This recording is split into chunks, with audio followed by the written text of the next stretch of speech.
What up, Talkin Fight fans? Thanks for tuning into this great episode of Knuckle Up on Female Friday with my man Cedric Benn, who's in the den, and myself, Mike Orr from Knuckle Up at 4 with Mike Orr. You know what it is, guys. You know what you're here for. You're here for a new prospect that we're going to show you. And the one we're going to talk to you about today is none other than captain of U.S. Olympic team, Virginia Ginny Fuchs. Yes, this girl, man. Let's talk about her, guys. So, she was born in Houston, Texas. She became interested in sports at a young age and played soccer, softball, basketball as a child. When she attended high school, she ran track and cross country, and her athletic abilities earned her an invitation for a walk-on spot on the track and cross-country team at Louisiana State University, where she graduated in 2011 with a bachelor's degree in kinesiology. She first tried boxing her sophomore year of college to stay in shape. And after her coach took interest in her, she dedicated her focus to boxing in 2008. She trained for a year before her first fight, which she won. She began to compete at the state level and won 3 Louisiana State Golden Gloves and later won a national Golden Gloves title in 2015.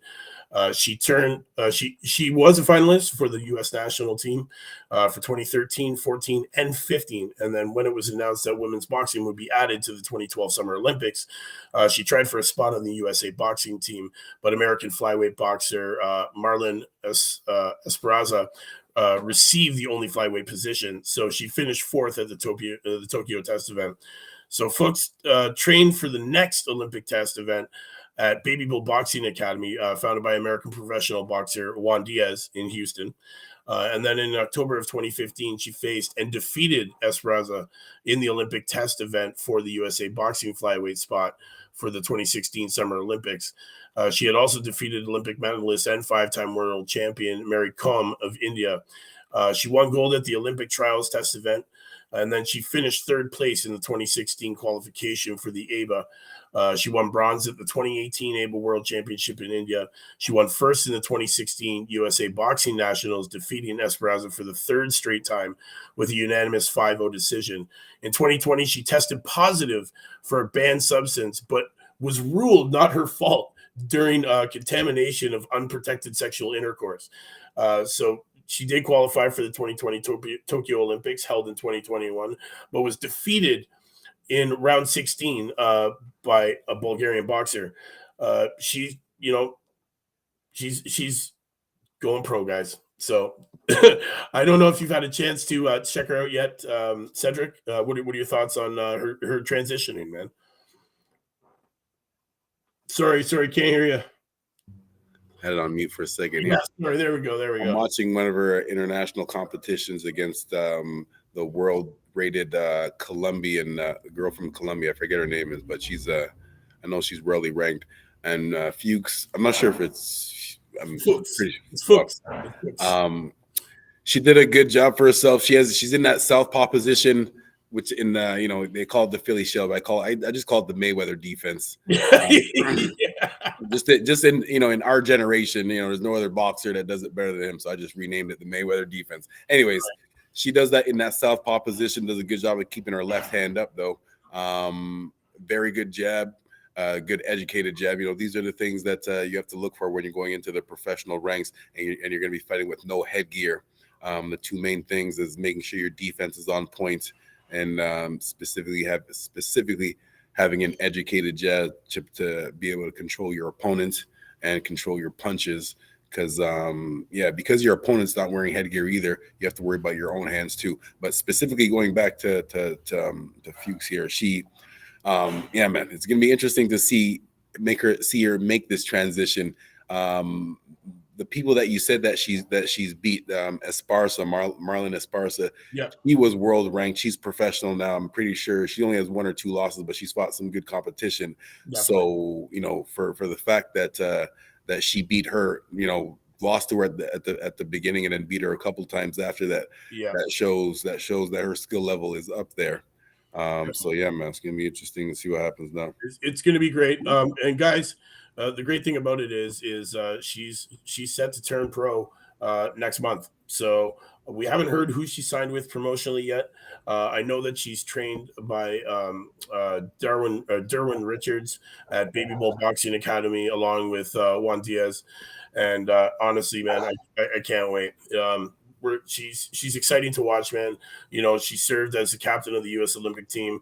And when she returned to Colorado Springs, for its first training camp since the start of the coronavirus pandemic.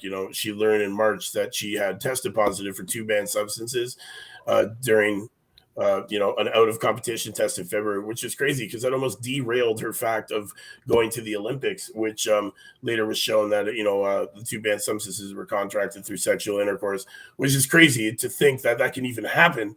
That with unprotected sex, you can test positive for banned substances and almost lose your ability to be able to compete in the Olympics, which would have been devastating for her career. Good thing she bounced back from that. Comes out with a great performance. Walks her team right through. In the Olympics, there, man, holds her head high. They leave, with winning a bunch of medals, and now to hear that she's going to turn pro next month, I'm excited to hear it. I'm excited to see it. I can't wait to watch her get in the ring. When she was a little girl on the playground, she was always up for running and playing sports and everything, and she never thought that all this running and track and all this would get her ready to take on this role and jump into being a professional boxer, and it's helped her, man. Hey, a long distance runner means she's got stamina, so it's going to be no problem watching this girl go rounds, and she definitely has the ability to go these rounds now. And you know what, kick some ass, take some names. You know what it's all gonna be about, man. It's gonna be good, and we can't wait, man. We're super excited. Virginia, Ginny Fuchs, she's gonna be turning pro next. Well, she's turning pro, going to be debuting next month. So guys, be on the lookout for that, man. Mark that name down. We'll let you know exactly what day it is when I find out what day she's this pro debut is gonna happen. I'm super excited to see it, and I will let all you guys know when that's gonna go on. And you heard it here, man. On Knuckle Up, we're only going to hear it, man. Here at 4 o'clock, new prospects every day, man. That's what it is. We're showing you the future of the sport, the people you're going to be watching for the next 10, 15, 20, 30 years of boxing, man. That's what you're finding here. Future Hall of Famers, future Hall of Famers, man. And you're hearing them here first on Knuckle Up at 4 o'clock. With Mike Orr and Cedric Benn.